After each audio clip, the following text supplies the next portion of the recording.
হবে না, তেল আপনার মাথায় দেন। আমার তো মনে হয় আপনার মাথায় সমস্যা আছে। এই আপনি নিজে সিগারেট খান, নেশা করেন, তাই বলে কি আমার বাবাকে নেশা করে বানাবেন? রাশেদ, কি বলছিস তুই? আপনাদের কোনো কমন সেন্স নেই, কোনো কাণ্ড জ্ঞান নেই। আমার বউর সামনে এটা বলা দরকার ছিল, দিলেন তো আমার প্রেসিস পাংচার করে। তা মানে আপনি করে দেখা আরো বেশি ভালো আছি। ভাইজান গো, কতদিন পরে গ্রামে আসলেন না? প্রায় 12 বছর পরে গ্রামে আইসি আম্বিয়া। আরে বাড়ির রাস্তাঘাটই তো ভুলে গেছিলাম। মানুষকে জিজ্ঞাসা করি আমাকে বাড়ির রাস্তা কোন দিকে। তাদেরকে একটু সারপ্রাইজ দিতে চাচ্ছিলাম আর কি। সত্যি গো ভাবি, ভাইজান আপনি করে আটকা দেখা আমি এমন অবাক হইছি, পুরো তব্দ খেয়ে গেছি গা।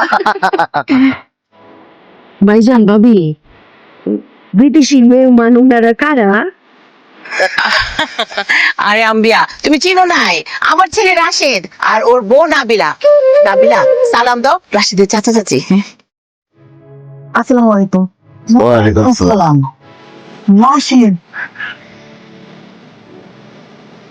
বড় হয়ে গেছো, কেমন আছো বাবা? ভালো আছি। আরে সোজের মধ্যে একটা এসে দেখছো গ্রামে কিন্তু সব সময় ভিজে গেছে গা।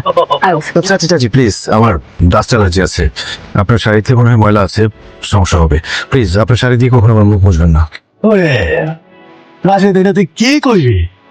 আরে গ্রামের ধুলাবালি যদি চোখে মুখে না লাগে তুই কেমন নেব?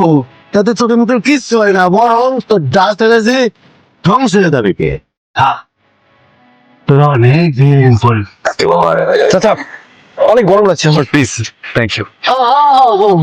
আপনার গ্রামে ভিজে শরীর ওরে জড়াই ধরছেন, ওর দামি শাকটা নষ্ট হয়ে যাবে না, ময়লা হয়ে যাবে না শাকটা। তো দাম তো গ্রামে থাকি, তাই না? মাশাআল্লাহ, বৌমা তো খুব সুন্দর। ও বাবা, এতদিন জানতাম সুন্দর ছেলেরা সুন্দর বউ পায় না। আমগো রাশেদ সুন্দর, কিন্তু এত মিষ্টি বৌমা কেমনে পাইলা বাবা? চাচি, রাশেদ অনেক লাকি এর জন্য। ও ও, ভাগ্যবান ভাগ্যবান। ও আচ্ছা, কত দূর থেকে আইছে ভাই ভাবি? এত দূর রাস্তা।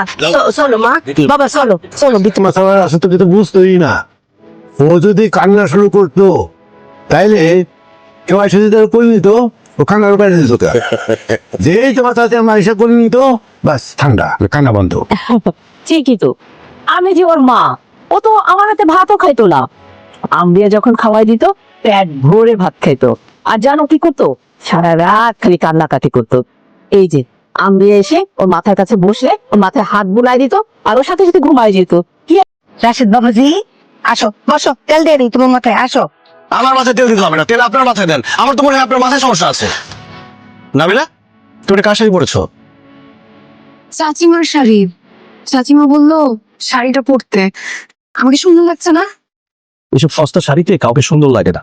তোমাকে বাজে লাগছে, বৃষ্টি লাগছে, গ্রামের গরিব মহিলাদের মতো লাগছে। গ্রামের মানুষ যদি দেখে যে আমার বউ এরকম সস্তা শাড়ি পরে আছে, আমার মান সম্মান থাকবে?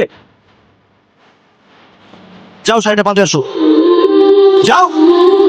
রাশেদ, তুই এটা কি কথা বললি? হ্যাঁ, তোর চাচির শাড়িটা কম দামি হতে পারে, কিন্তু এই শাড়ির মধ্যে যে মায়া, আদর, ভালোবাসা, এগুলো তো অনেক দামি রে বাবা।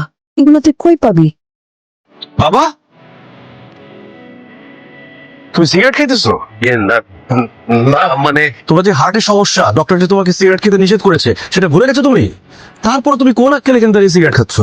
রাশেদ, আমি তো সিগারেট খাই না। অনেকদিন পর তোর চাচার সাথে দেখা হইলো, এই কথাবার্তা কইতে বলতে এটা সিগারেট দাঁড়াইছে। খুব ভালো করছো। আমি এখন গিয়ে মাকে বলতেছি, তারপর দেখো মা তোমার কি অবস্থা করে। না রাশেদ বাবা, তোমার বাবা কিন্তু সিগারেট খেতে চাই নাই। আমার ভাবি জানি তুমি বললো না। ও তাই তো বলি, ঢাকায় তো কখনো আমার বাবাকে সিগারেট খেতে দেখিনি। তার মানে আপনি প্রভোগ করেছেন আমার বাবাকে সিগারেট খেতে। লজ্জা করে না আপনার? আপনি আপনার বড় ভাইকে সিগারেট খেতে দিচ্ছেন, লজ্জা করবে কিভাবে? গ্রামের মানুষের তো লজ্জা একটু কম। এই লজ্জা কোথাকার। এই আপনি নিজে সিগারেট খান, নেশা করেন, তাই বলে কি আমার বাবাকে নেশা করে বানাবেন? রাশেদ, কি বলছিস তুই এগুলা? যা বলছি ঠিকই বলছি। এজন্যই মানুষ বলে সৎ সঙ্গে স্বর্গবাস, অসৎ সঙ্গে সর্বনাশ। আপনি ফার্দার আমার বাবাকে কোনোদিন সিগারেট খেতে দিবেন না। ওরা আমার বিদেশের থেকে লেখাপড়া করছে তো, আর সিগারেট খাওয়া একদম সহ্য করতে পারে না। না না ভাই, আমি একটু কিচ্ছু মনে করিনি। আর রাশেদ তো ঠিকই বলছে, আমাদের এখন বয়স হয়েছে না, এই বয়সে সিগারেট খাওয়া ঠিক না। আজকে থেকে আর কোনো সিগারেট খাবো না আমরা, খাবো না, আমিও খাবো না, ফেলাই এই চাটা রাশেদ রে খাওয়াও, এটা একদম গরুর মালাই চা। একদম দেশাল গরুর দুধ, দুটা দেশাল গরু আছে আমার। হ্যাঁ, এত গাঢ় দুধ। রাশেদ, তোমার মাপটা তো পুরো বোঝা ছিল, আর চোখটা তো একদম খরগোশের মধ্যে একটু একটু ছানি ছিল, আর মুখটা তো পুরো প্যাঁচার মতো ছিল। এই আমি ওই যে 3 মাস সময় যে ছবিটা আগেকার, ওই ছবিটা দেখো। ও না না চাচি, বাদ দেন তো। দেখালে সমস্যা কি? এই আম্বিয়া দেখো তো, আমিও দেখবো। রাশেদ বাবাজি রাগ করো না কইলাম। বৌমা দেখো, রাশেদ বাবাজি তখন শুধুমাত্র আঙ্গুল চুষতো, ওই যে দেখো মুখের মধ্যে আঙ্গুল দিয়ে রাখছে। চাচি হয়েছে তো, এসব বাদ দেন, এসব ভালো লাগতেছে না। আরে কি কও, এখনো তো আসল ছবিখানাই দেখানো হয় নাই। ভাবি মনে আছে আকিকার সময় যে তুলছিলা? এই যে বৌমা দেখো, এই যে তোমার স্বামী, আর তোমার স্বামীর বয়স 7 দিন, দেখছো? আয় আল্লাহ, চাচিমা রাশেদের গায়ে জামা কাপড় নাই কেন? হয়েছে কি বৌমা, একটু আগে রাশেদ বাবাজি তখন আমার কোলে মইটা দিছে। আমি জামা কাপড় পাল্টাইতেছিলাম, তখন ভাবি ছবিটা তুলে ফেলে। এই জন্যই তো স্মৃতি আছে, দেখো। জি জি জি রাশেদ, তুমি মানুষের গায়ে পিটি করে দিতা? চাচি আপনার না কোনো কমন সেন্স নেই, কোনো কাণ্ড জ্ঞান নেই। আমার বোর সামনে এটা বলা দরকার ছিল, দিলেন তো আমার পেসিস পাংচার করে। থাক।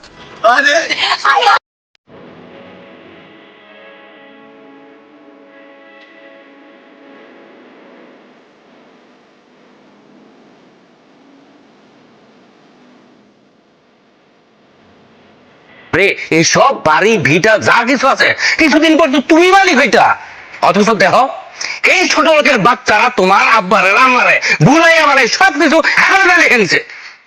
ফুপা কিছু মনে না করলে আমি একটা কথা বলি, মানে বড় ভাই ছোট ভাইকে সম্পত্তি দিয়েছে, এখানে আবার ভুলে